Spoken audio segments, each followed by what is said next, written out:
Welcome back to my next Better Call Saul Season 2 episode review video. Before I get into that, though, pretty important, if you aren't caught up to the point where I am and rewatching or watching Better Call Saul, or you're just not entirely sure, then you definitely need to take the initiative and pay attention to the episode's title, which of course I'll mention, as well as put in the description. If that happens to be the case, you find that you're not caught up, it would be my recommendation that you don't watch this video any further to avoid any potential spoilers. And for all of you that are wondering, I've already seen Better Call Saul all the way through one time. I'm rewatching it again to kind of let it resonate with me, as I binged it the first time to get caught up with the season 6 episodes. And I wanted to see where it ranks on my all-time favorite shows of all time. It's up there. I'm just trying to think if it's in the top 10 or it's in the top 15. But I've already actually reviewed season 6 episodes. Now, I'll re-review them, but if you want to check those out ahead of time, you can click right here with about 20 seconds left to go in the video. That'll be the end screen. That'll be the link to my Better Call Saul Season 6 playlist. And then I'll put my Breaking Bad content down here with, again, 20 seconds left. So with all that said, great show. Love the show. But this will be Better Call Saul Season 2, Episode 8. The title of this episode is called Fifi. And this will be my review, reaction, recap after just finishing watching the episode. So at the U.S.-Mexico border, dozens of cargo trucks await their turn to cross. The camera tracks as Regalo Helado, I might be saying that wrong, truck approaches a checkpoint and is redirected to an inspection station.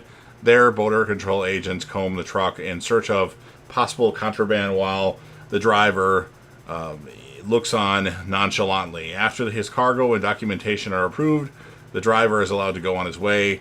10 miles after the border, the driver stops on a rural roadway and walks a short distance to a drop site marked with a loose rock. He takes a revolver stashed in a lockbox hidden underneath, and then returns to his truck and drives off. And then the tally of popsicle sticks leaves at the drop shows that he has done this at least 20 times prior. We have Jimmy and Kim, I should say, eat hot dogs at the hot dog house, celebrating their new partnership in law. Jimmy says that their new partnership required a proper celebration at a more high-end establishment, but Kim reminds him that they have to minimize their expenses. He advises her to send a letter of resignation to HHM that night to officially give notice and not break her contract when she calls Mesa Verde the next morning to bring them along to her new firm. Kim replies that she needs to do things in a way that are right for her. Remember, it's Wexler and McGill. It's not McGill Wexler. So they're going to practice law separately but own the same place. The next day, Kim visits Howard's office and hands him her letter of resignation. He shows no surprise since he heard through the grapevine that Kim would be joining Swikert and Coatley. When she instead tells Howard that she'll work as a solo practitioner, he says that she will be working with Jimmy. He voices his admiration over Kim's fresh start. Kim expresses her gratitude towards HHM, especially with regard to her law school tuition, and says that she's willing to pay for the remainder of her loan. Howard tells her that she won't have to pay them back, wishing her good luck as she leaves his office. Outside, Kim overhears Howard order his secretary to get him in touch with Mesa Verde, anticipating her intent to take her client with her. Realizing that time is of the essence, she sprints back to her office and calls Paige to set up a meeting with her and Kevin. At the ice cream store, Mike's sitting across the street observing the driver delivering boxes of ice cream. After the store closes, he's about to leave for the night when he sees Hector Salamanca arrive with Arturo in his car. Mike takes some notes and continues his stakeout. A few days later, Kim meets with Kevin and Paige in a restaurant, arguing that she knows Mesa Verde's needs in regard to their expansion, and having the bank as her sole client will take up the entirety of her attention. Later, she meets Jimmy at a former dentist's office, which she claims is perfect to serve as their new law offices. 2 separate rooms with mirrored layout, equipped with soundproof walls, and sharing one lobby and reception area. Since Kim is visibly absent-minded, he comes to the conclusion that Mesa Verde said no, and Kim flings her arms around, kisses him, and says that the meeting kicked ass. Meanwhile, Chuck is working on filing for Mesa Verde at his house when Howard drops by to inform him that HHM may lose the bank to Kim. Chuck is surprised upon hearing that she is pooling her resources with Jimmy, comparing him to Swagonley. I might be saying that name wrong. I can't remember what he exactly said.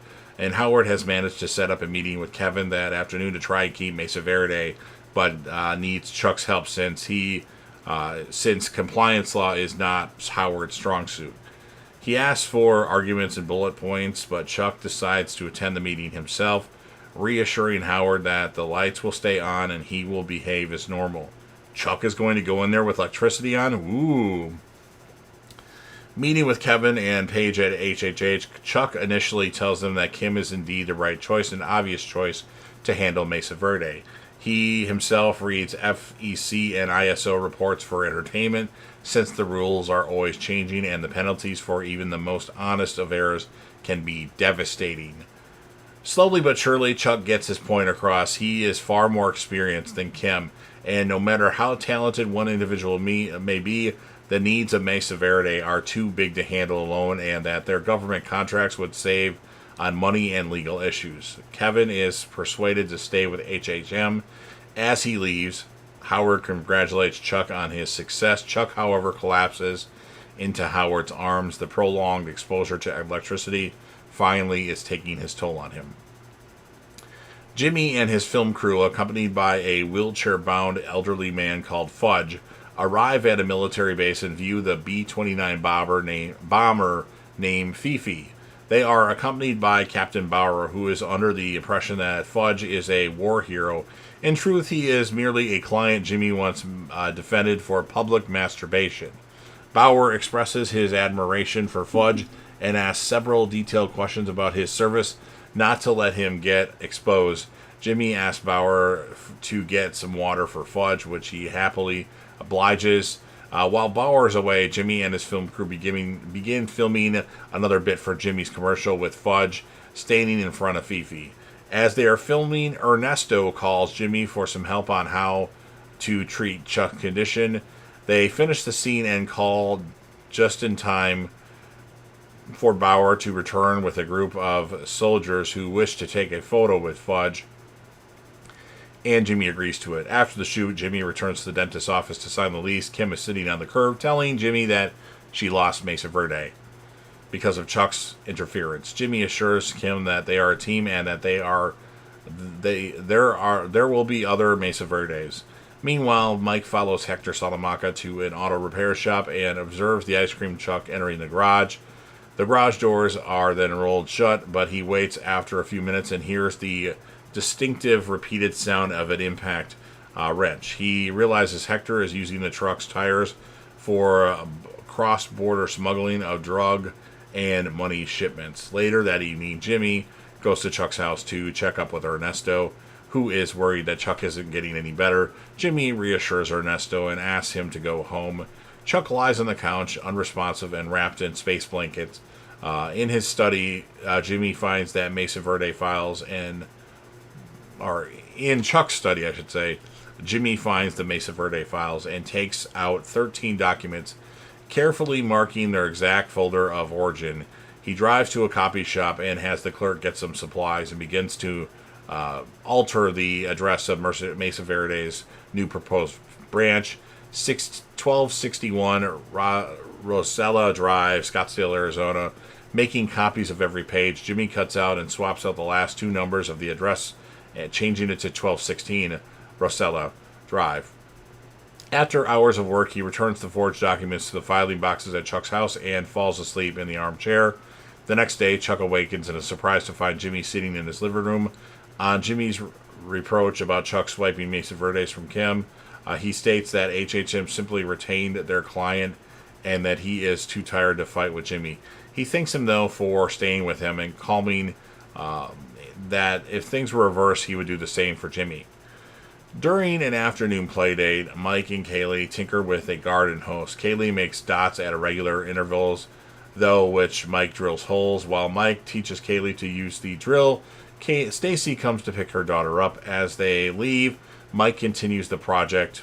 After dark, Mike inserts iron nails through the holes of the garden hose. And that's what ends this episode of Better Call Saul. So, interesting episode. Not the most exciting, but I like the whole Jimmy manipulating the paperwork to make it look like Chuck made a bunch of errors.